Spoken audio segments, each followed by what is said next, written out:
So here are some other examples of graphics that I've managed to create with this strategy over the past few days. Definitely some cool variations that have come out. In this video, I'm going to show you a really cool method combining GPT with Midjourney to create an unlimited amount of t-shirt design graphics. So here we are inside of GPT, and essentially what we're going to do is we will teach the AI how to write a Midjourney prompt in a t-shirt design format, and that way we can leverage this to generate tons and tons of prompts very quickly without actually having to write them ourselves. Essentially, the way to do this is by writing a bit of a prompt down here, and I will leave this prompt in the description of the video so you can copy and paste it, but I still wanted to go over it with you in this video to explain how it actually works. So it starts off by saying, here is a Midjourney prompt formula, and then you would have to do a line break. Now if you hit enter, then it's just going to send off this message and ChatGPT will answer, but that's not what we want. You need to hold down shift on your keyboard and then press enter, and as you can see, it is actually going to do a normal line break then. And now this is where we're going to put the formula. So we're starting off with an opening bracket and say image we're prompting. This is essentially the variable, so it might be a cat, a dog, a motorbike, whatever. That's what we will tell ChatGPT later on once it's understood the formula. And then we've got some extra bits here. So the next bit, once again in brackets, is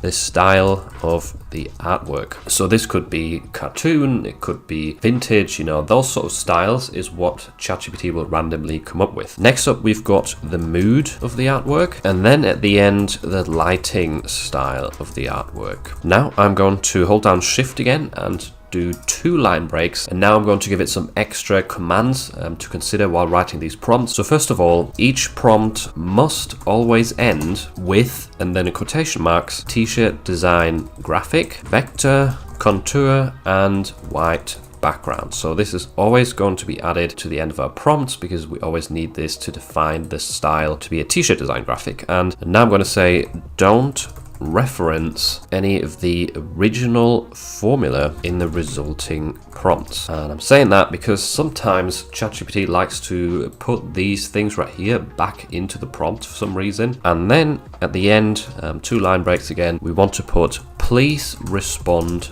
with yes if you understand this formula. That's basically it. Once again, you can copy it from the description if you'd rather, and then hit enter. ChatGPT should very quickly come back and say, yes, I understand the formula. So that's perfect. All we have to do now is essentially put down here, write 3 Midjourney prompts, and I'm using 3. You could use 10 or 20, however many you want. I'm just using 3 to save a bit of time here for the video, but write 3 Midjourney prompts for a, let's say, dog holding an American flag. That's one I've tried before, and something I'm playing around with for July the 4th. So once you've decided what you have at the end right here, all you have to do is just hit enter and wait for the AI to come back with some randomly generated prompts. So we've got a loyal canine proudly holding the American flag with a vintage art style evoking a patriotic and nostalgic mood illuminated by warm and golden lighting. T-shirt design graphic, blah, blah, blah. So definitely some interesting, longer descriptive prompts right here. And I know there is some full stops in these, which is a bit annoying. I have tried before to get it to understand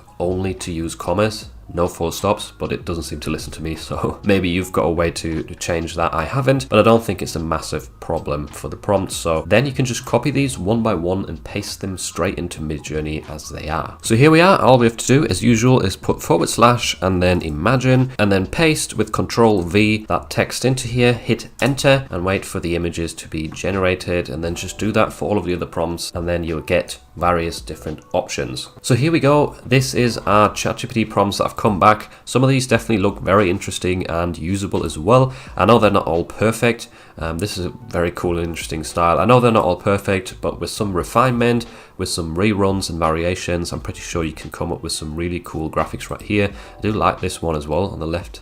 That's definitely very cool. Some of these styles turned out great. And just by the way, I have had a few comments saying that if you use the --no command and put t-shirt at the end of it, then you can get rid of the t-shirts right here, which might work a bit, but then it also completely ignores the fact that you want a t-shirt design graphic and just makes it full screen a lot of the time, kind of like a poster. So I wouldn't recommend doing that. I have tried it quite a lot in the past, and it usually messes up the results more than it actually helps. So here are some other examples of graphics that I've managed to create with this strategy over the past few days. Definitely some cool variations that have come out. I really like this alien spaceship one right here. That looks cool. Also this variation, which looks a bit more like a sticker, but I thought the graphic is really neat with the spaceship sort of pulling up a human silhouette right here from a car. Some of these American flag ones with the dogs turned out great too. I think even this one's hands look very, very nice.